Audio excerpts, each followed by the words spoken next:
Muy buenos días. A nombre de la comunidad que integra el Colegio de Michoacán y el Ayuntamiento de Zamora, les damos la más cordial bienvenida al ciclo de divulgación histórica Septiembre Mes Patrio.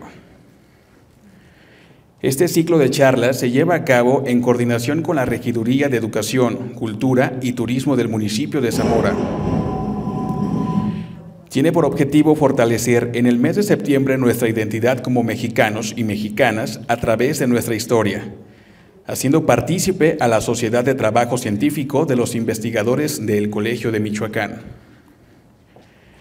Esta segunda edición está dedicada a las compañeras colmichianas que lamentablemente fallecieron hace algunas semanas y que participaron activamente el año pasado en estas actividades, en memoria de Eva Alcántar y Mirta Insaurralde. Antes de iniciar la charla, resaltamos la presencia de la doctora Iliria Flores Carreño, coordinadora de estas actividades. Un fuerte aplauso para ella, por favor.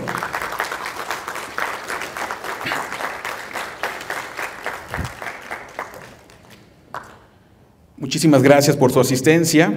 La charla de este día se titula Para que llegue a noticia de todos, bandos de indulto durante la Guerra de Independencia, y estará a cargo de la doctora Graciela Bernal Ruiz, de la Universidad de Guanajuato. Un fuerte aplauso para ella, por favor.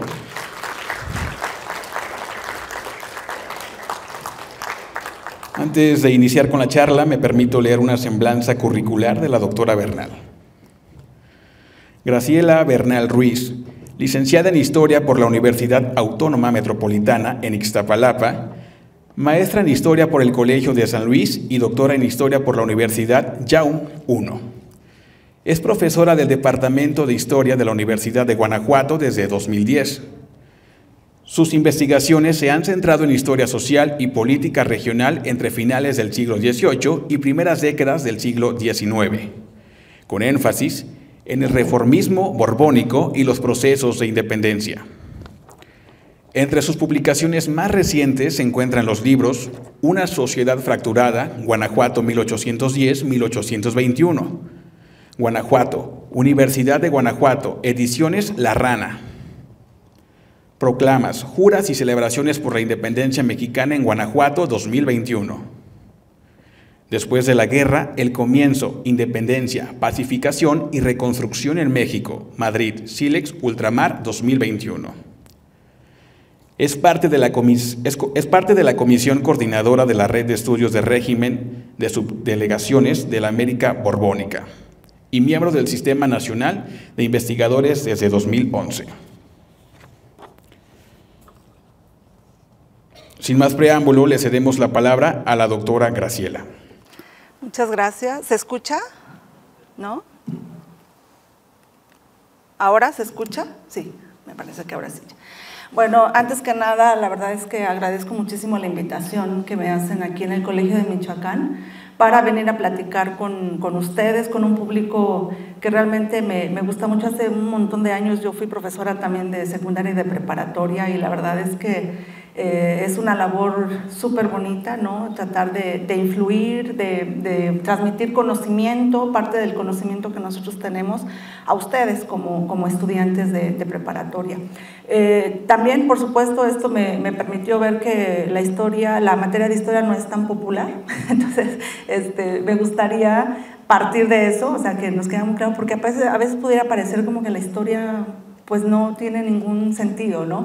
Pareciera ser que la historia no nos sirve para nada, pero digo, al final de cuentas es muy importante saber, aunque suene muy trillado, saber de dónde venimos, ¿no? Cómo se construyó este país. Algo que nosotros como historiadores siempre tratamos de mostrar, ¿no? Y eso lo dijo una historiadora que yo respeto mucho, Romana Falcón. Ella comentó en alguna ocasión que más allá de que nosotros nos sintamos identificados o no con la historia, con ciertos procesos, porque bueno, la historia también es inmensa, ¿no? Hay un montón de episodios que probablemente a nosotros no nos puedan decir nada, procesos, pero hablando de la historia de México, ella comentaba algo que a mí se me quedó muy grabado desde que la escuché, ¿no? Más allá de eso, de que la historia nos pueda parecer interesante o no, hay gustos, ¿no?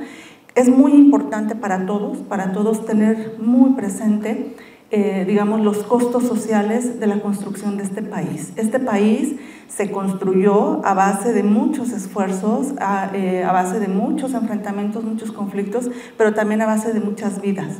Y creo que por lo menos eso nos debería de generar un poquito de respeto y de interés por conocer quiénes están detrás de todo esto, ¿no? Para el caso que nos interesa o de lo que les voy a hablar hoy, pues bueno, creo que todos tenemos un referente, aunque sea mínimo, sobre la independencia de México, ¿no? La independencia de México fue un proceso muy largo, no sé si lo tienen claro, son 11 años de guerra, pero después de eso, pues obviamente hubo también un montón de conflictos, ¿no? Posterior a la independencia. Pero esos 11 años de guerra realmente fueron terribles para la sociedad, terribles para las propias autoridades en turno, y traten ustedes de imaginar, yo siempre que doy este curso, porque yo doy el curso de independencias en universidad, y lo di por supuesto en secundaria y en prepa también, y yo parto de una pregunta y me gustaría que todos ustedes trataran de imaginarse, digo, ahora vivimos una violencia terrible también en el país, no es distinta por supuesto, pero creo que eso nos puede llevar un poquito a tratar de identificarnos qué pasó en ese momento. 11 años de guerra, o sea, no fue al mismo tiempo la violencia en todos lados, ni duró en todos lados al mismo tiempo, no toda la región de lo que actualmente es México fue afectada por la guerra, pero traten ustedes de imaginar a su edad, tendrán que 16, entre 15 y 18 años más o menos, si son de preparatoria supongo que más o menos están en esas edades. Traten ustedes de imaginar qué tendría que pasar, de verdad, en qué situación extrema tendrían que estar todos ustedes, qué tendría que suceder para que decidieran tomar un fusil o un arma, la que fuera, e irse a pelear, sabiendo que muy probablemente van a matar a alguien en ese enfrentamiento o que probablemente puedan perder la vida. Traten ustedes de hacer ese ejercicio imaginativo, en qué situación tan extrema tendrían que estar, qué es lo que tendría que suceder, en qué condiciones tendrían que estar viviendo todos ustedes, su familia, etcétera, para que tomaran esa decisión, agarrar un arma e irse a pelear por algo, creerían en eso o no creerían, de irse a pelear, ¿no? Y muchas veces, en la gran mayoría de los casos, fue enfrentarse con conocidos, es decir, las propias familias se fracturaron con la guerra. Hubo bandos, o sea, dentro de la misma familia se formaron bandos, ¿no? O sea, ¿cómo se alteró eso a tu vecino, no? Y después de 11 años de guerra, también imagínense ustedes, ya terminó la guerra, los que sobrevivieron, pues bueno, ya saben que por ahí se firmó un papel, ¿no? Donde ya se dio la consumación de la independencia, empieza el país, o sea, empieza a construirse este país, pero resulta que tienen que convivir con gente con la que probablemente se enfrentaron o a quien probablemente les mató a un familiar, a un amigo, etcétera, ¿no? Entonces, pensar la guerra desde esta perspectiva, desde este acercamiento, creo que nos permite dimensionar un poquito más lo que pudo haber significado para la vida de los habitantes de estos territorios, ¿no? La doctora Iliria, que tuvo la amabilidad de invitarme, tiene un trabajo maravilloso sobre la guerra de independencia, que ojalá en algún momento tengan oportunidad de conocerlo o de que ella les platique, porque además es una apasionada de todos estos temas, de cómo se alteró la vida cotidiana. Piensen ustedes cómo se puede alterar la vida de una persona de manera cotidiana cuando está esos enfrentamientos, ¿no? Tomen o no tomen partido, se van a ver afectados de una u otra manera, y eso es lo que pasó durante la guerra, se vieron afectados, ¿no? Porque bueno, algunos se sumaron a la guerra, pero muchos otros no, la gran mayoría no, y esos que se quedaron sufrieron los estragos de la guerra, porque la guerra generó una devastación, entonces afectó a la economía, se afectó el día a día, el suministro de alimentos, de víveres, etcétera, etcétera, ¿no? Se altera todo eso, y luego cómo tienen que acomodar su vida a eso, porque además se generó mucho miedo, y eso es algo que afortunadamente creo que los que estamos aquí no hemos padecido, pero traten ustedes de imaginar el miedo que se pudo haber generado con la guerra, ¿no? Con la guerra de que ahí viene, porque en muchas ocasiones ni siquiera es que vinieran las tropas, era el rumor no tiene ni idea, el rumor como fenómeno, lo que pudo haber alterado y obligado a movimientos, ¿no? O sea, piensen ustedes, llega el rumor, ¿no? Lo vivimos en la actualidad, de que hay un enfrentamiento, ¿qué es lo que hace uno? Pues ir a esconderse por si acaso, ¿no? Entonces, en muchas ocasiones no es que llegaran las tropas, pero llegaban los rumores y entonces la gente empezaba a alterarse. Ahora, piensen ustedes que los que estamos aquí no nos vamos a sumar a ninguno de los bandos en conflicto, ¿no? Pero resulta que esta población Zamora le interesa a los insurgentes, le interesa evidentemente al bando realista, es decir, a las tropas de gobierno, ¿no? Que no caigan en manos de ellos. Pero vienen los insurgentes, ¿cómo nos declaramos contra ellos cuando vienen con armas y nos vienen a amenazar y nos vienen a decir que hay que proporcionarle víveres, ¿no?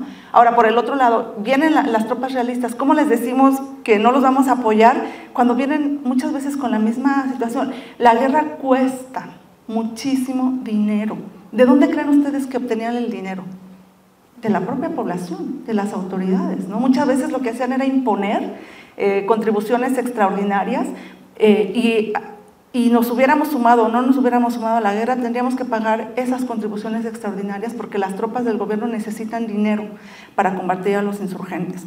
Por el otro lado, evidentemente, los insurgentes necesitan víveres. Piensen ustedes, bueno, en necesidades tan básicas. A mí que me encanta la comida, imagínense que ustedes llegan, ¿no? La toma de la ciudad de Guanajuato, yo no sé si ustedes tienen un poco de idea de cómo se da, ¿no? Se da el levantamiento en Dolores, en el pueblo de Dolores, y de ahí transitan por varias poblaciones y en ese tránsito los 12 días, le tomó 12 días al cura Hidalgo y a Allende y a todo este grupo, les tomó 12 días tomar la ciudad de Guanajuato. Entonces, se levantan en la madrugada del 16 de septiembre y llegan el 28 de septiembre a la ciudad de Guanajuato, que tenía alrededor, no tenía más de 10,000 habitantes la ciudad de Guanajuato, y de repente llegan miles y miles y miles y miles de individuos.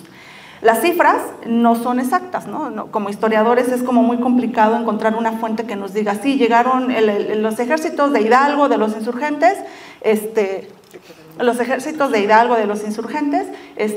llegaban 50,000, 100,000 personas, ¿no? O sea, las cifras siempre van a ser controvertidas, no hay manera de comprobarlo, eso es un hecho. Como historiadores no tenemos manera de comprobar cuántos individuos se sumaron a las tropas, ¿no? Pero así hayan sido 20,000, 50,000, si la ciudad no tenía más de 10,000 personas, imagínense lo que debió haber sido eso, la llegada de miles y miles de individuos acá. Entonces, el enfrentamiento dura unas horas, ¿no? Le toma a Hidalgo y a Allende, y bueno, a todos los insurgentes les toma más o menos una hora, digo, un día, o sea, unas horas, hacerse del control de la ciudad. ¿Y qué creen que pasó después de que se hicieron del control de la ciudad? Bueno, los episodios de la Alhóndiga de Granaditas, no sé si ustedes saben, no, fueron terribles, ¿no? Murió mucha gente ahí, mucha gente ahí. Entonces, pero después, o sea, realmente el terror para la población general de Guanajuato vino después. ¿Por qué? ¿Qué sucedió después de la toma de la Alhóndiga de Granaditas? Un saqueo a la ciudad, ¿no? Los insurgentes saquearon la ciudad. O sea, se les dio esa oportunidad de ir y saquear. ¿Y eso qué significaba? Que atacaron igual españoles, criollos, los ricos, ¿no? O sea, sacaron la ciudad. Imagínense lo que debió haber generado eso en la población. Pero además se quedaron varios días. ¿Se han ustedes llegado a preguntar qué comían? ¿De dónde obtuvieron esos alimentos? O sea, debió haber sido terrible, o sea, para la sociedad, porque además se rompió la cadena de suministros, es decir, no llegaba alimentos, los caminos se volvieron inseguros, se devastaron las haciendas, las minas dejaron de trabajar. Entonces, evidentemente los recursos se agotaron muy pronto, los que existían en la ciudad, ¿no? La Alhóndiga de Granaditas, no sé si lo saben, era un lugar para almacenar granos, ¿no? Pero por la estructura de la Alhóndiga, pues se convirtió en el fuerte, ¿no? En el gran fuerte para los que estaban defendiendo la ciudad, el intendente que era Riaño y bueno, todas las autoridades, se convirtió en el fuerte. Entonces, ese lugar quedó realmente, bueno, lleno de cadáveres, porque fue terrible ese episodio, y todos los granos y todo estuvo revuelto con todo eso, o sea, realmente fue terrible. Entonces, el suministro de alimentos, se cortó, se agotaron eso. Imagínense ustedes, seguramente pasaron hambre los habitantes de la ciudad, pero también los insurgentes, los que andaban en las tropas. Entonces, les digo, eran miles, no podemos saber cuántos, pero imagínense miles de hombres tratando de conseguir alimentos, de conseguir suministro. ¿Y dónde dormían? O sea, ¿de dónde, dónde cubrían todas sus necesidades?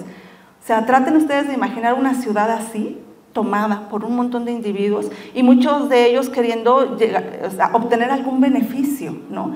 Con esto no quiero decir, no quiero hablar de buenos y malos, ¿no? Durante las guerras todos pierden, todos. Entonces, la historia, creo que la historia que nos han enseñado desde la primaria, pues siempre ha estado plagada por héroes, ¿no? Creo que todo el mundo sabe quién es el cura Hidalgo, probablemente saben quién es Ignacio Allende, ¿no? No sé si saben quién es Félix María Calleja, ¿no? Calleja era, dentro de esa historiografía que cataloga buenos y malos, Calleja era del bando de los malos, ¿no? Porque era el militar que encabezó justamente la represión contra los insurgentes, ¿no? Entonces, eso, ¿no? En una guerra todos pierden, en mayor o menor medida todos pierden, y son episodios que evidentemente no tendrían que volver a presentarse, ¿no? Y entonces, justamente, creemos quienes estudiamos la guerra de independencia y los conflictos en general, ¿no? Porque desafortunadamente la historia de la humanidad está llena de conflictos, ¿no? Entonces, en México quizá tenemos muy presente la conquista, ¿no? La conquista, tenemos muy presente la guerra de independencia, la Revolución Mexicana, ¿no? Pero en el medio hubo un montón también de conflictos, de levantamientos y de acciones de represión, ¿no? Y digamos, la historia patria, la historia nacional, siempre se nos pinta como, pues eso, ¿no? Los grandes héroes. Y esto no solo es México, ¿eh? O sea, en todos los países ustedes van a observar que hay esta historia oficial donde se exalta mucho la figura de ciertos personajes, ¿no? Entonces, en México, para este proceso específico, tenemos a Hidalgo, ¿no? Pero Allende también está ahí, los hermanos Aldama, bueno, muchos otros, ¿no? Mujeres, por supuesto, también, José Ortiz de Domínguez, Leona Vicario, creo que un poquito se ha empezado a rescatar y qué sé yo, ¿no? Pero, digamos, los que nos estamos interesando en los últimos años sobre el conflicto, estamos también interesados en reparar, en buscar, ver cómo este conflicto, esta guerra pudo haber afectado a la gente del común, es decir, a gente como ustedes y como nosotros, ¿no? Porque pues esos nombres, esos episodios no aparecen en las historias nacionales, ¿no? Y pudiera aparecer así como que bien glorioso, ¿no? Se levantaron, el cura Hidalgo tomó la ciudad de Guanajuato, etcétera, después fueron asesinados y vienen otros líderes, ¿no? de la independencia, hasta que finalmente se consuma, ¿no? Y es una fiesta la consumación, etcétera, ¿no? Pero bueno, que nos hemos metido, porque nosotros que investigamos todo esto, pues nos basamos en documentos de la época, ¿no? Informes, testimonios de la época, etcétera, ¿no? Entonces, pues pareciera ser que es tan glorioso, ¿no? Ya consumar la independencia, ¿ya saben cuándo se consuma la independencia? ¿Alguien sabe? Sí, 21, ajá. 27 de septiembre de 1821, es cuando se da. ¿Y cómo se digamos, qué es lo significativo de esto? Pues bueno, la entrada del ejército trigarante a la Ciudad de México con Agustín de Iturbide, que por cierto Agustín de Iturbide combatió a los insurgentes prácticamente todo el tiempo anterior, ¿no? Entonces, con eso pareciera ser que todo es glorioso, ya todos estamos felices porque somos independientes. Los documentos que hemos consultado, al menos los que yo he consultado, y específicamente para la ciudad de Guanajuato, que es uno de los escenarios, los teatros de la guerra, a mí más bien me da la impresión de que la gente estaba más aliviada porque se había terminado la guerra que por el tema de la independencia, ¿no? O sea, y con esto no quiero decir que no tenían noción y que no les importaba la independencia, etcétera, etcétera, ¿no? Pero hay una sensación de alivio porque se acabó una guerra que los había estado sangrando económicamente, ¿no? Y además todos los miedos, todos los temores que surgieron en todo esto, ¿no? Entonces, eso, a mí me interesa tratar de entender cómo es que gente como nosotros pudo haber vivido y sobrevivido a esa guerra, ¿no? Y bueno, la doctora Iliria también está muy en ese sentido, de verdad, ojalá conozcan su trabajo, es muy bueno. Pero a ver ahora, pensando, ¿no? Que se forman estos bandos, el famoso bando realista, el famoso bando insurgente, ¿no? Se da el levantamiento en Dolores a la madrugada del 16 de septiembre, un cura, el cura Miguel Hidalgo, que era conocido en toda la región de Guanajuato y parte de Michoacán también, porque él había estudiado acá, se decide levantar en armas y se empiezan a unir una serie de personas, ¿no? Empieza toda la ruta de la independencia, pasa por varios pueblos, les digo, hasta que toman la ciudad de Guanajuato. ¿Cómo llegaron las noticias? O sea, por supuesto que se tuvo conocimiento de todo esto en la ciudad de Guanajuato, ¿no? Es decir, en la madrugada del 16 de septiembre se da el levantamiento y 2 días después ya saben perfectamente en la ciudad que ahí vienen, que se da ese levantamiento y que ahí vienen. Entonces la ciudad empieza a prepararse para la defensa. La autoridad de la ciudad de Guanajuato era un individuo que no sé si le suene, Juan Antonio Riaño, no sé, murió en la toma de la Lóndiga, él era la autoridad ahí. ¿Y qué es lo que hizo Riaño? Empezó a buscar apoyo, sabía perfectamente que el objetivo del cura Hidalgo de los insurgentes era tomar la ciudad de Guanajuato porque era una ciudad muy importante y porque, bueno, como capital, digamos, de la intendencia de la región, pero también porque la riqueza de las minas, ¿no? Sabía que el objetivo, al menos inicial, era tomar la ciudad de Guanajuato. ¿Y qué es lo que hizo? Enseguida empezó a mandar comunicados. ¿A quién envió comunicados? A Félix María Calleja. Félix María Calleja es pues ya saben que nuestra historia está llena de villanos, ¿no? O sea, tenemos villanos favoritos, Antonio López de Santana, Iturbide, que a pesar de que consuma la independencia se convierte en un villano según la historia oficial, y el otro es Félix María Calleja. Félix María Calleja era comandante de la 10ª Brigada Militar asentada en San Luis Potosí. La Nueva España estaba dividida en zonas militares y Calleja estaba al frente de una de esas, que es en San Luis Potosí. Entonces le manda la comunicación de auxilio, le escribió 3 veces, Calleja no le contestó. O sea, le escribió 3 veces diciendo que venían los insurgentes, que mandara refuerzos, que estaba a punto de caer la ciudad, etc. Y Calleja no manda ninguna ayuda. ¿Qué es lo que hace Calleja en San Luis Potosí? A mí me da la impresión de que Calleja tenía claro cuál era la magnitud del levantamiento. ¿Por qué? Porque una vez que tuvo noticia de que se habían levantado el cura en Dolores, ¿qué es lo que hizo Calleja? No mandó, y además el virrey que acababa de llegar, un nuevo virrey, pobre virrey, llegó y le tocó la guerra, ¿no? También le decía, manda tropas. Y Calleja no lo hizo. ¿Qué es lo que hizo? Convocó a todos sus milicianos, a la milicia, y a todos, a los dueños de haciendas, a las autoridades de las poblaciones. ¿Para qué? ¿Qué los convocó? Para que enviaran hombres, o sea, de que se formaran las milicias y que enviaran hombres, ¿no? ¿Y qué es lo que hizo durante un mes? Mientras los insurgentes, ahorita les voy a decir qué andaban haciendo, durante ese mes Calleja lo que hizo fue convocarlos a todos y los llevó a una hacienda, la hacienda, creo que es Bledos, los convoca en una hacienda, ¿no? ¿Para qué? Para entrenarlos en tácticas militares y en el uso de armas. Entonces, ¿por qué? Porque eso a mí me da la impresión, me permite decir que Calleja sabía perfectamente la magnitud del levantamiento. No se iba a aventurar nada más a ir a perseguir a insurgentes con las milicias que tenía. Convocó. Entonces, dueños de hacienda mandaron a sus trabajadores, qué sé yo. Y con esto les quiero decir otra cosa. Esto de los dos bandos, los insurgentes y los realistas, no es que estuvieran del lado de los realistas puros españoles y del lado de los insurgentes puros indios. No. Había individuos de todos los orígenes, de todas las calidades, ¿no? En los 2 ejércitos, ¿no? Entonces, eso también es importante señalarlo. Eran muy heterogéneos, eran muy variados la composición de estos ejércitos. Entonces, Riaño aquí estaba desesperado porque no tenía ayuda de ninguna naturaleza. También mandó comunicados, ¿saben a quién? A toda la Intendencia de Guanajuato, lo que actualmente es el Estado, en gran medida era la Intendencia de Guanajuato, y mandó comunicados a las autoridades de León, de Celaya, de Salvat, etcétera, etcétera, y no le contestaban. El único que le contestó, me parece, fue la autoridad de León, de la Villa de León. Entonces le pedía, fue con el que estuvo en comunicación. León está muy cerca de Guanajuato, ¿no? Bueno, en la actualidad en auto son 40 minutos, ¿no? de distancia. Entonces ahí es donde, ¿y qué es lo que le pedía? Primero, que resguardara a los españoles. Ustedes han escuchado el muera los gachupines, ¿no? Que era una de las consignas de los insurgentes. Entonces sabían que los españoles estaban en peligro y le pidió a la autoridad de León que resguardara a todos los españoles, los que vivieran en haciendas, en las poblaciones que no fueran la villa, la ciudad más, la población con más habitantes, que los llevara a la villa de León, ¿no? Para resguardarlos, y que también les trasladara ahí, bueno, sus recursos, etcétera, ¿no?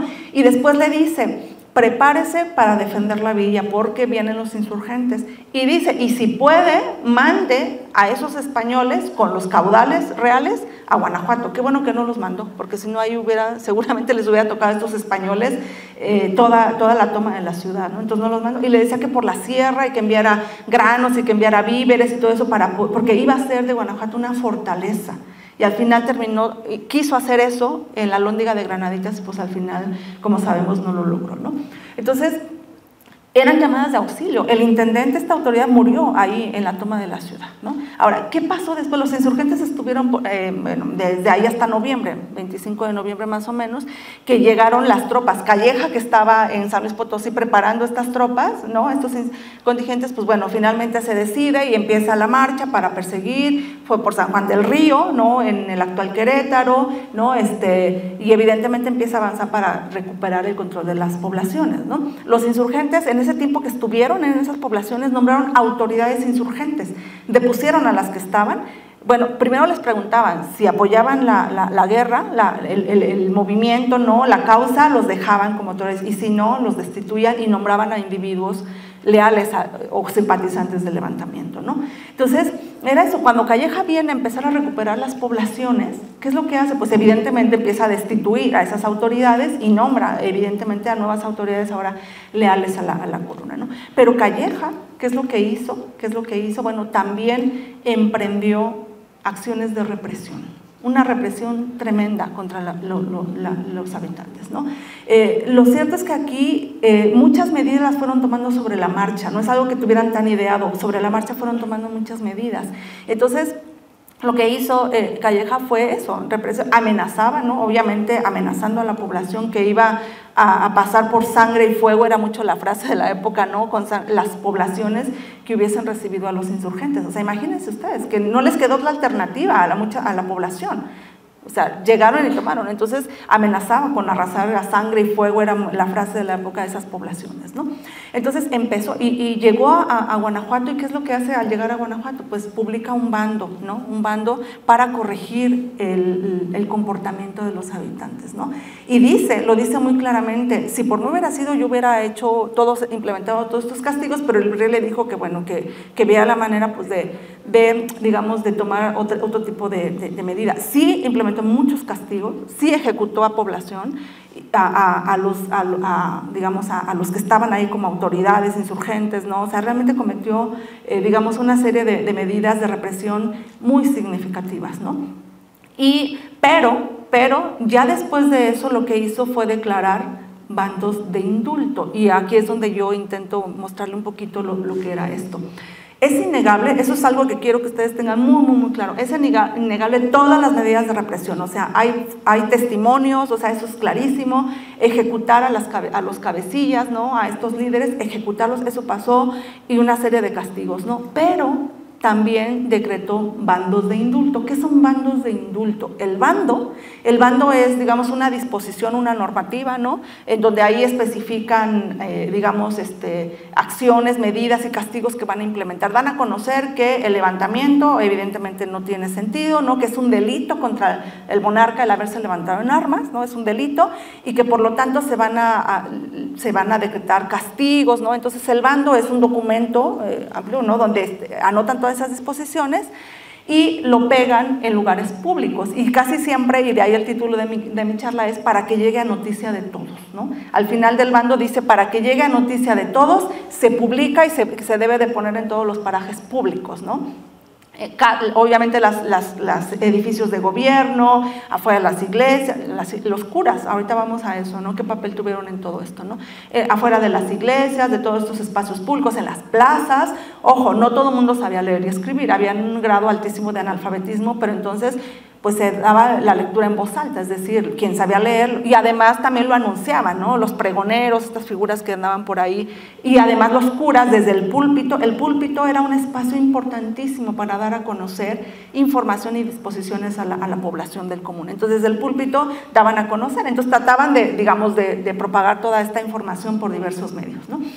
Entonces era un mecanismo, el bando, utilizado desde tiempo atrás, ¿no? O sea, no surge con la guerra, ¿no? Pero entonces, como era un mecanismo muy importante para dar a conocer y muy efectivo para que la población se enterara de lo que estaba pasando, utilizaron el bando para decretar indultos. ¿Quién sabe qué es un indulto? El perdón, efectivamente. Y por, digamos, a lo mejor nuestro espíritu nacionalista, sino pero ¿cómo van a perdonar? No, efectivamente, recurrieron al indulto.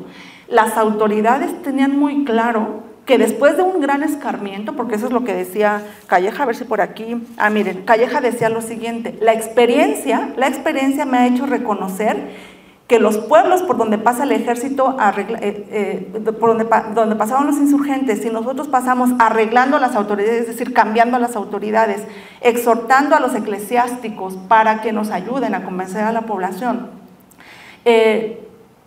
castigando hasta el suplicio es la muerte, castigando hasta el suplicio 1, 2 o 3 de los revoltosos y publicando indultos, los habitantes se mantienen fieles hasta el día. O sea, con esto, ¿qué es lo que quiero decir? Que todas esas medidas de represión, ¿no? de ejecuciones, de encarcelamientos, etcétera, etcétera, etcétera, junto con todo eso iba también de la mano el indulto, el perdón. Y esto es bien interesante. ¿Por qué? Pues porque no crean que por buenas gentes, nada más querían evidentemente indultar, perdonar a los que se habían levantado en armas, ¿no? También lo hacían sobre todo como una medida de restar partidarios a los insurgentes, de decir, ok, te portaste mal, ¿no? O sea, seguiste a esta banda, porque los calificaban de ladrones y bueno, de gavilleros, ¿no? O sea, todos los calificativos negativos que se pueden imaginar a los insurgentes, y decían, ok, te sumaste a ellos, ¿no? Pero el rey es tan bueno que es capaz de perdonar.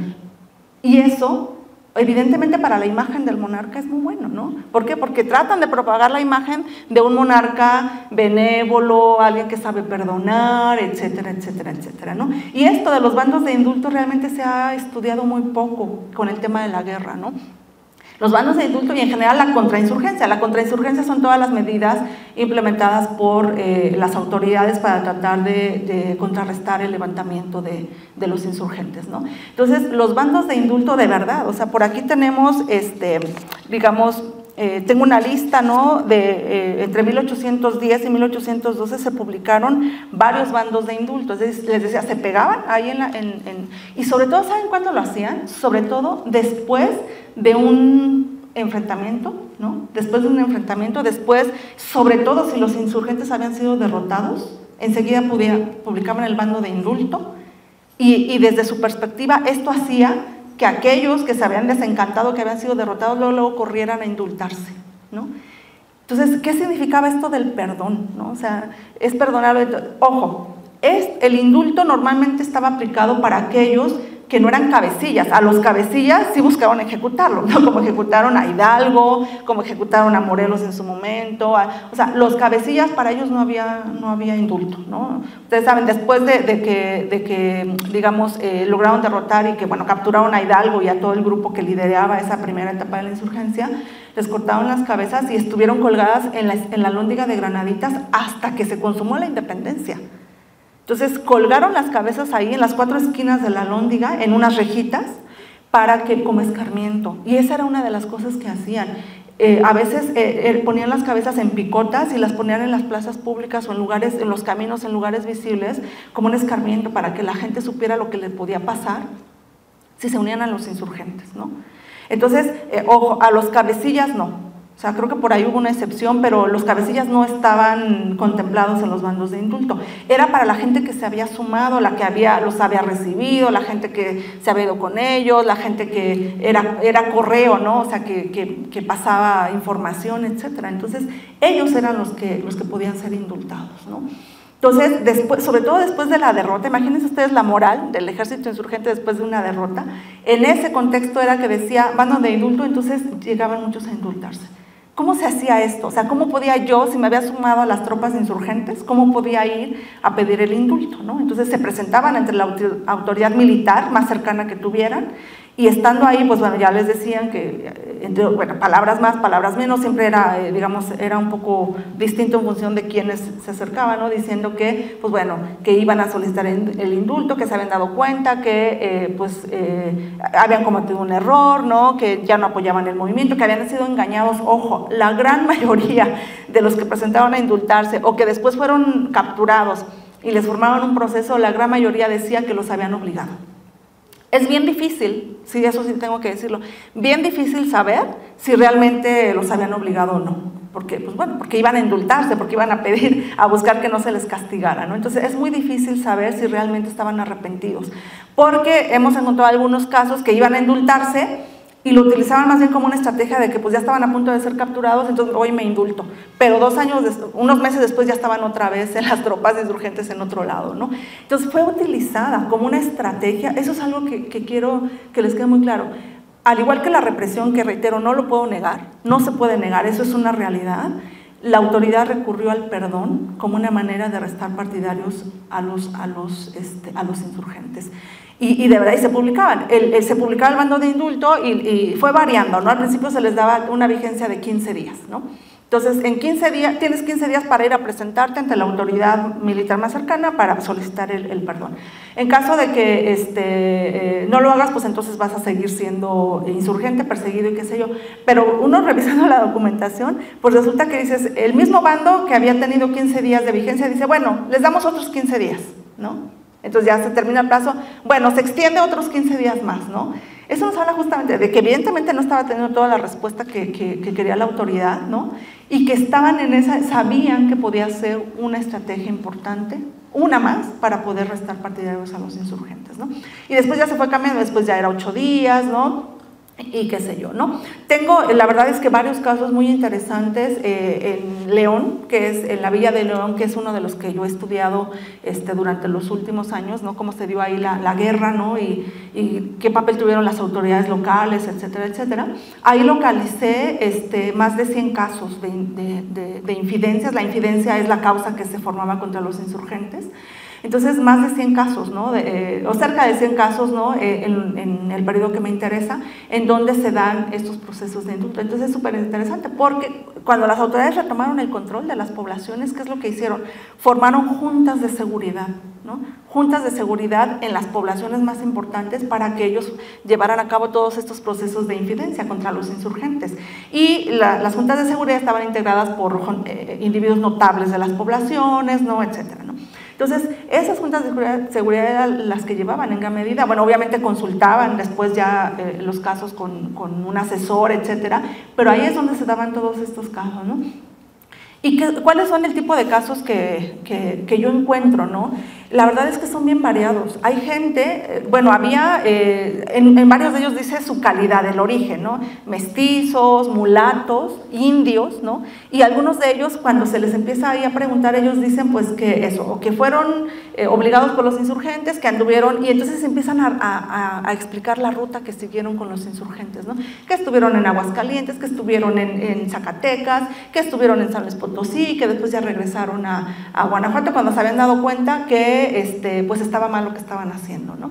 Entonces, en su mayoría son como esos orígenes, son arrieros, varios de ellos son arrieros, es decir, individuos que trasladaban, ¿no? Productos, mercancía de una población a otra, entonces que conocían los caminos, por supuesto, ¿no? Hay zapateros, hay algunos comerciantes, había otro que se decía que trabajaba la tierra, ¿no? Había sombrereros, es decir, que labraban sombreros, entonces son de muy diverso origen, ¿no? O sea, la gran mayoría de los casos que yo he localizado es gente del común, gente que se dedicaba a actividades cotidianas, ¿no? Y que dicen eso, ¿no? ¿Y por qué se les capturó? ¿Por qué en algunos casos se fueron a indultar personalmente, digamos, de manera voluntaria, y en otros casos los capturaron? ¿Y por qué los capturaron? Bueno, por las sospechas de que habían sido insurgentes, pero sobre todo, ¿saben por qué? Porque tenían productos de los saqueos. O sea, ni siquiera es que fueran cosas de gran valor, rebozos, ¿no? O sea, hay una de estas personas que lo aprendieron porque tenía 2 rebozos que pertenecían a la esposa de un hombre importante de Guanajuato. Por eso la apresaron, porque tenía rebozos, ¿no? Y entonces, uno fue rebozos, el otro eran mantas. Ese era el tipo de productos que ellos buscaban en los saqueos. Tampoco es que fue, digo, no dudo evidentemente que hubo quienes fueron por cosas muchísimo más valiosas, ¿no? Pero estos que yo identifiqué, ese era el tipo de productos que tenían. Algunos productos de alimentos, por ejemplo, ¿no? Entonces, cuando les hicieron todo el proceso, pues ellos decían que ellos no habían participado en los saqueos, que les habían dado esos productos, ¿no? O sea, los rebozos, el alimento, ¿no? Las mantas, entonces que ellos no, que más bien se los había dado otro que sí era insurgente, ¿no? Entonces, más o menos actuaron de esta manera, ¿no? Ahora, ¿qué procedía? Una vez que ustedes iban y se indultaban, bueno, los obligaban a jurar, ¿no? La lealtad a la autoridad, tenían que jurar ante esa autoridad militar la lealtad hacia el rey, por supuesto, a las autoridades civiles, etcétera. Y después les pedían 1 o 2 fiadores. ¿Qué es esto de 1 o 2 fiadores? 1 o 2 personas que respondieran por ustedes. Y tenía que ser una persona honorable, ¿no? Respetable en la población, que decía, sí, yo lo conozco, sé que se equivocó, pero bueno, yo respondo por su conducta después. Entonces era eso, pedir fiadores, ¿no? ¿Y qué les permitía esto? Regresar a sus actividades cotidianas, sin que fueran perseguidos, ¿no? Les daban una especie de certificado, ¿no? Diciendo ya se indultó, entonces si hubiera cualquier otra sospecha, alguna otra denuncia, pues ellos podían mostrar ese papelito para decir, pues ya fuimos indultados, ¿no? Me presenté y esta autoridad me dio el indulto. Entonces, esto, reitero, les permitía regresar a sus actividades cotidianas, ¿no? Entonces, digamos, esto es lo que yo, digamos, quería transmitirles, ¿no? Quería comentarles que la guerra, evidentemente la guerra es terrible, sea el momento que sea, el espacio donde se dé, ¿no? La guerra son procesos que no tendríamos que volver a vivir, ¿no? Porque ya les reitero, todos pierden en una guerra. Piensen ustedes después cuando se consumó la independencia, ¿cómo quedaron las poblaciones? ¿Cómo quedamos nosotros, ¿no? O sea, gente del común después de estos enfrentamientos. Yo he revisado testimonios, por ejemplo, del Ayuntamiento de Guanajuato cuando empieza a relatar, ¿no?, cómo está la ciudad. Empiezan a relatar, porque les piden informes de cómo se encuentran las poblaciones, porque a las autoridades les interesa empezar a reconstruir todo esto y les interesa pues formar una hacienda, o sea, una hacienda pública, es decir, recursos, ¿no? O sea, ver de qué manera se va a sostener todo esto. Y al Ayuntamiento de Guanajuato le preguntan, ¿no?, le piden que dé un informe del estado en el que se encuentran todos los ramos de la administración. Entonces el Ayuntamiento de Guanajuato responde, me gustaría pintarles el cuadro más hermoso de las cosas públicas de este lugar, pero, y empieza a relatar todo, las cárceles, ¿no?, hacen falta puentes, no hay suministros, las haciendas, etcétera, etcétera. Entonces, piensen ustedes en eso, en la posguerra, ¿no? En cosas, por supuesto, cosas materiales, ¿no? O sea, cosas materiales, pero está la otra parte. ¿Se han ustedes puesto a pensar qué pasa después de una guerra con una reconciliación? ¿Qué pasa ahí? O sea, piensen ustedes ya, las autoridades, bueno, en este caso Iturbide, que había perseguido a los insurgentes toda su vida, ¿no?, y que cometió actos atroces, realmente atroces, ya declaran la independencia, ya se da todo esto, y él dice, bueno, ya se acabó la guerra, ¿y ahora qué sigue? Piensen ustedes en el nivel de la inercia de la violencia, ¿no? Después de vivir una cosa así, yo creo que es un trauma social, o sea, ¿cómo nos recuperamos? ¿Cómo se recupera la gente después de todo esto, ¿no? Piensen ustedes, traten de imaginarse, ya se consuma, le dicen ya se acabó la guerra y ahora, o sea, resulta lo que decía hace rato, que mi vecino era mi contrario. Y que a lo mejor mató a un hermano, mató a un amigo, mató a alguna persona cercana. ¿Cómo voy a convivir con él? O sea, esa parte de la reconciliación debió haber sido durísimo, durísimo, ¿no? No puedo ni imaginarme cómo lo hicieron, ¿no? No puedo ni imaginarme cómo la sociedad pudo enfrentarse a eso y al final, digo, lo medio solucionó porque no tardó mucho en que otra vez hubiera levantamientos armados, ¿no? O sea, gran parte del siglo XIX mexicano está marcado por conflictos. Entonces, eso, yo lo que quería con esta charla es invitarlos a reflexionar qué es una guerra, ¿no? O sea, cuáles son todas las aristas de la guerra, más allá digo, hay que reconocer evidentemente el esfuerzo de quienes lideraron, o sea, no cualquiera deja todo para irse allá a liderar un movimiento, ¿no? Pero los grandes, si podemos hablar de héroes, ¿no?, los grandes héroes pues son los sobrevivientes, o como decía Ilia, los supervivientes, ¿no? Porque ellos fueron los que tuvieron que enfrentar la guerra, ellos tuvieron que enfrentar después los estragos de la guerra y esa reconciliación, ¿no? O sea, ¿cómo se hace, ¿no? Y eso me parece que son las lecciones que uno tendría que aprender de ese pasado, ¿no? Pudieron recuperarse, claro, pudieron reconciliarse, ¿no? Entonces creo que nuestra labor es más bien, o sea, pensar en ese tipo de cosas y encontrar, digo, yo no tengo la respuesta ahorita, ¿no?, para todo lo que está sufriendo el país. Hace rato en el desayuno hablábamos de eso, ¿no? Es terrible, ¿no?, el nivel de violencia, y algo es muy cercano, ¿no?, ya a muchos de nosotros. Entonces, eso, no tengo la respuesta, ¿no? Pero estos individuos que se enfrentaron a una guerra de 11 años, se enfrentaron a situaciones realmente extremas, ¿no? Extremas y reitero, ¿no? Aquí tengo entendido que en otras charlas que se dieron en estos días se habló de la infancia, ¿no?, de los niños. Por supuesto que los niños se unieron a la guerra, tuvieron que unirse. Piensa usted que quedaron muchos huérfanos, quedaron muchas viudos también, por supuesto, ¿no?, después de esta guerra. Entonces, con esos estragos se tuvo que empezar a construir este país, y por eso reitero lo que decía yo al inicio de la charla, ¿no? Conocer todos estos episodios, conocer todos digamos, las posibles aristas de la guerra nos permite dimensionar, ¿no?, tratar de hacer un poquito de conciencia, si lo podemos llamar así, de los costos sociales de la construcción de este país. Y creo que eso nos merece pues mucho respeto por ese pasado y por todos esos actores, ¿no? Muchas gracias.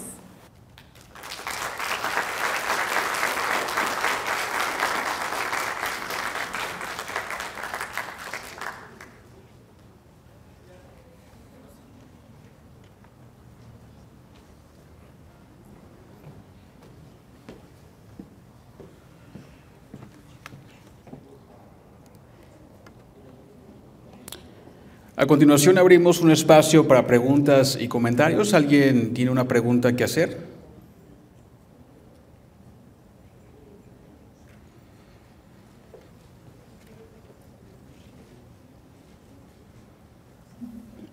Acá, de este lado.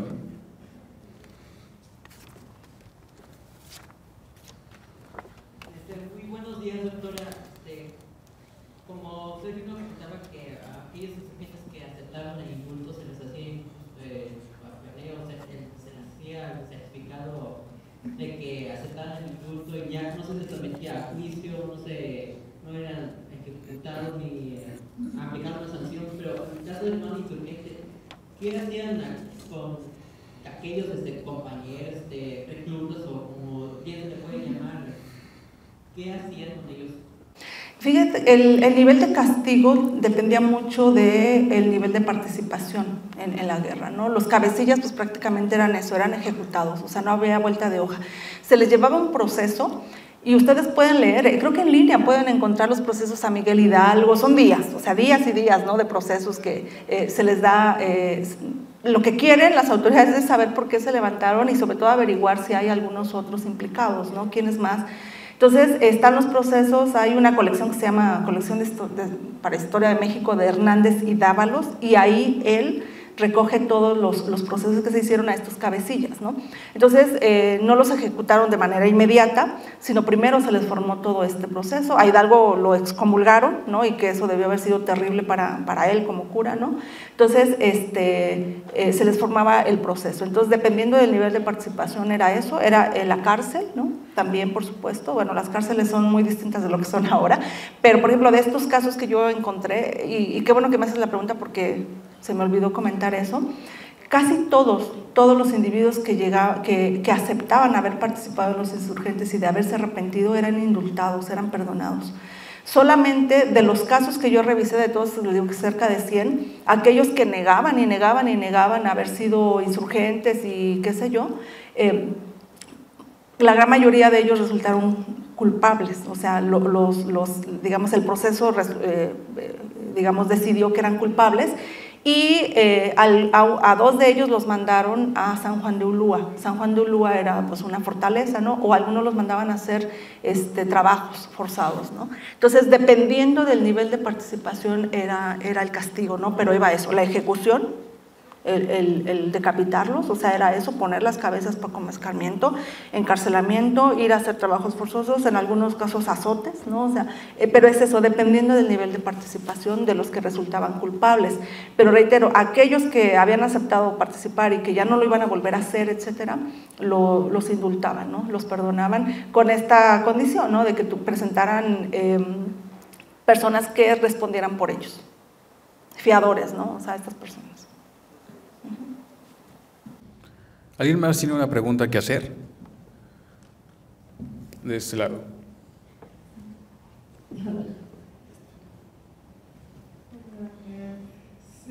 Sobre la guerra, ¿cómo se sustentaba la guerra? Sí sé que los que participaban en la guerra pues eran los que eran voluntarios o a veces eran forzados a participar en la guerra, pero realmente quien sustentaba la guerra eran los pobres, los que no querían limpiar las guerras o personas de bajos recursos.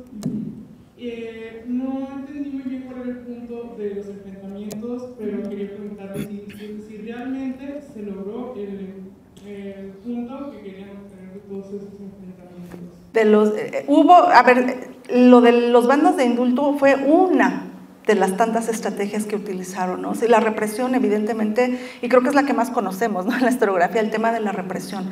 Entonces, los bandos de indulto surtieron un efecto, pero no el que esperaban las autoridades. ¿Y qué me permite saber eso? Pues que si el bando de indulto tenía vigencia de 15 días, después lo extendían otros 15 días, y luego otra semana, y luego así, y luego reiterada, y decían, ahora sí es la última vez que se va a dictar este bando de indulto, no sé.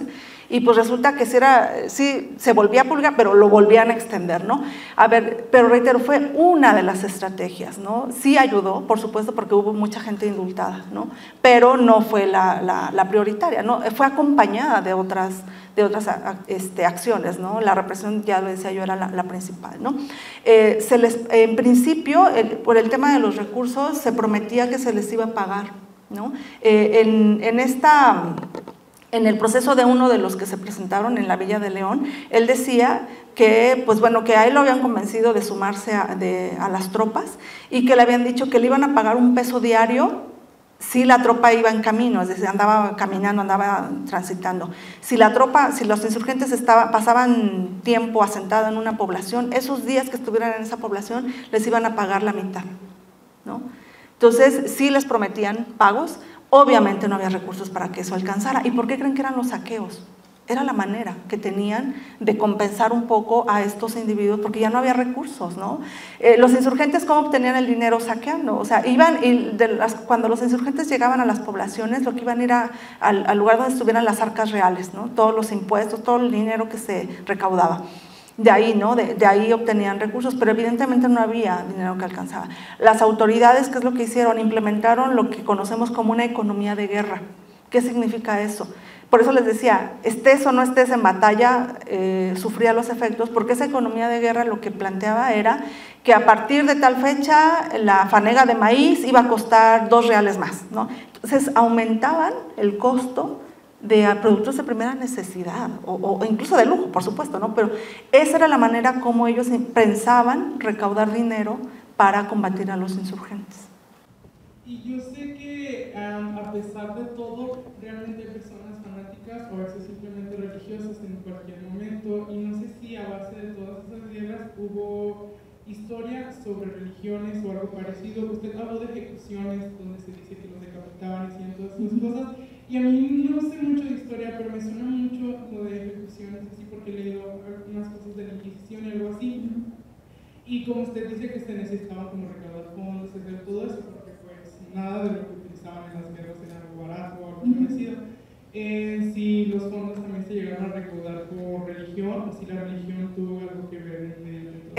Está muy, muy dividido este asunto de la guerra. ¿Quiénes lideraron la guerra, no?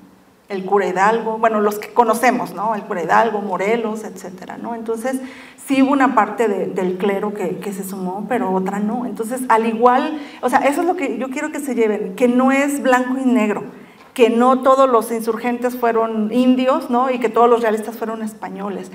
Lo mismo sucede con la iglesia, ¿no? Hubo curas que formaron parte que fueron líderes de la guerra, pero la jerarquía eclesiástica en general no apoyaba la insurgencia, ¿no? ¿Alguien más tiene una pregunta? Acá de este lado, Jos. Buenos días.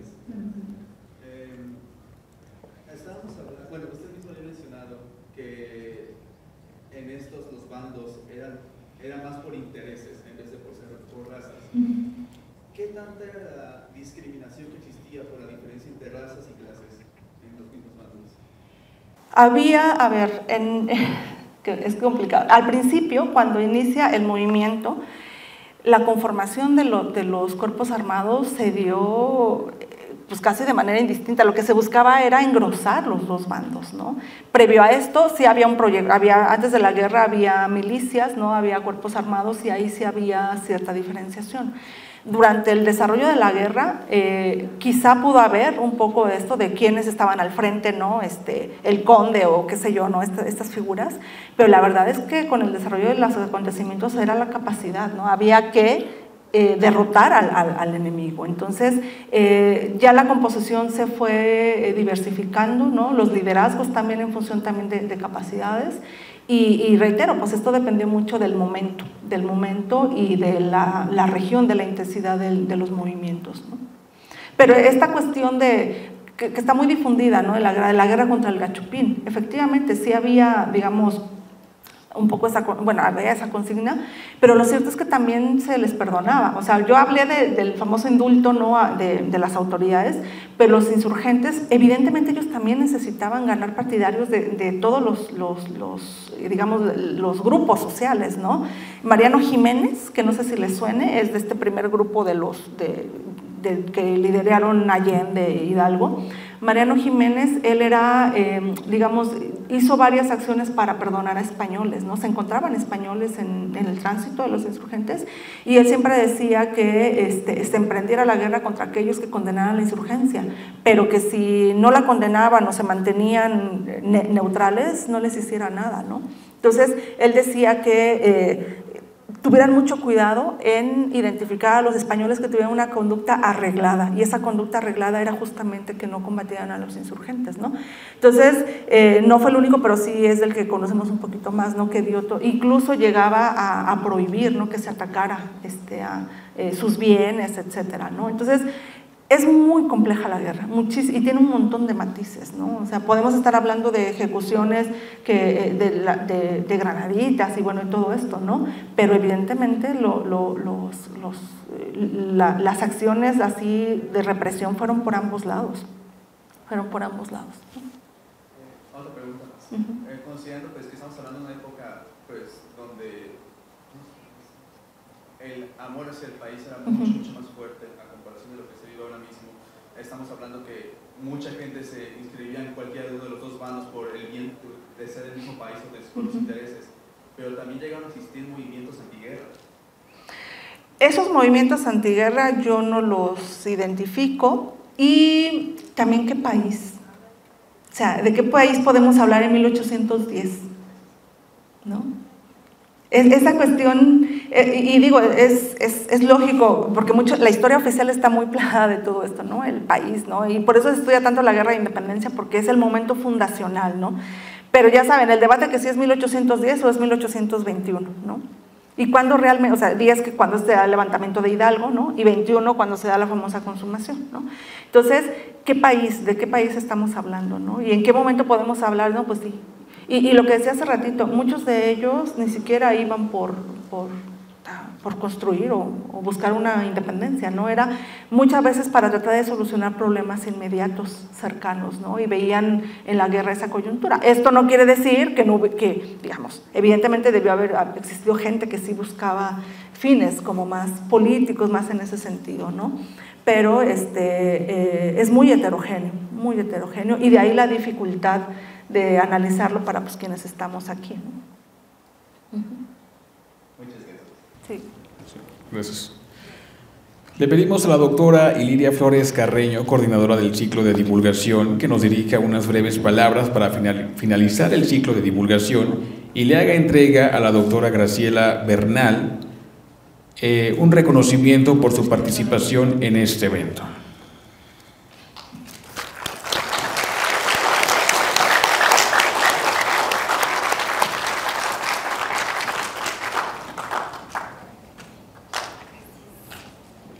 Lo bajo poquito. Chaparrita. Muchas gracias.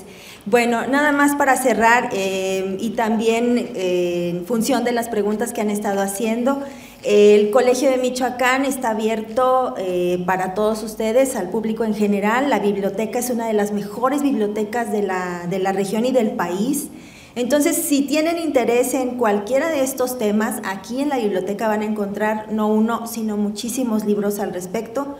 Pueden venir a la entrada, dicen que son de la escuela de la que vengan, que vienen a consultar, y tiene la biblioteca dispuesta para ustedes. No solo la biblioteca, hay mucha información y ese es uno de los propósitos de este tipo de eventos, es el abrir el Colegio de Michoacán y sus puertas para la comunidad, el público en general y para la sociedad de Zamora también. Esto nos da mucho gusto a nosotros, a mí en particular, me da mucho gusto que vengan ustedes, que además estén tan atentos y que despierte a lo mejor en algunos curiosidades, a lo mejor no todos, pero con uno, con dos, es muy importante para esto que sí ya es la nación mexicana, es muy importante que entiendan de dónde venimos y que a lo mejor con estas reflexiones entiendan su presente y hacia dónde vamos, cómo lo podemos mejorar. Entonces, agradezco a todas las compañeras que estuvieron, muchísimas gracias, a la doctora Graciela Bernal, a la doctora Rocío Corona, a la maestra Aurea Ávila, al taller que se está haciendo simultáneamente para niños acá abajo. La verdad es que son actividades que me da mucho gusto que se hagan, estoy muy agradecida con el Colegio de Michoacán y con el Ayuntamiento de Zamora. Entonces, ojalá que que se repita, ya sea una cosa de cada año, ya es la segunda edición, yo he participado en las dos, así que esperamos que se repita y esperamos contar con su presencia también el próximo año y para todos los eventos del Colegio de Michoacán que constantemente están. Pueden verlos y consultarlos en las redes digitales, Facebook, Instagram, TikTok, donde sea, pueden ver, hay capsulitas y hay contenido ahí que les puede interesar. También por ahí pueden contactar al colegio si tienen alguna duda. Y también para los profesores, muchísimas gracias a los profesores y directores de escuelas que vinieron, que trajeron a los chicos. Y pues nada, no me queda más que seguir agradeciendo eternamente y que disfruten y entiendan de otra manera estos festejos o estas celebraciones que a lo mejor no deberían ser tanto celebraciones, sino más bien reflexiones sobre el Día de la Independencia y que no es nada más ir a la plaza a divertirnos y a gritar y a escuchar música, sino que tiene todo un contexto detrás. Así que pues ese es el propósito, esperamos que lo hayan disfrutado y muchísimas gracias también a todos los que nos van a ver en YouTube, en el canal de YouTube del Colegio de Michoacán después, porque estas sesiones han quedado grabadas. Gracias al doctor Humberto Novelo y gracias al presidente del Colegio de Michoacán, Luis Arrioja. Y nada, pues hacemos entrega de la constancia a la doctora Graciela.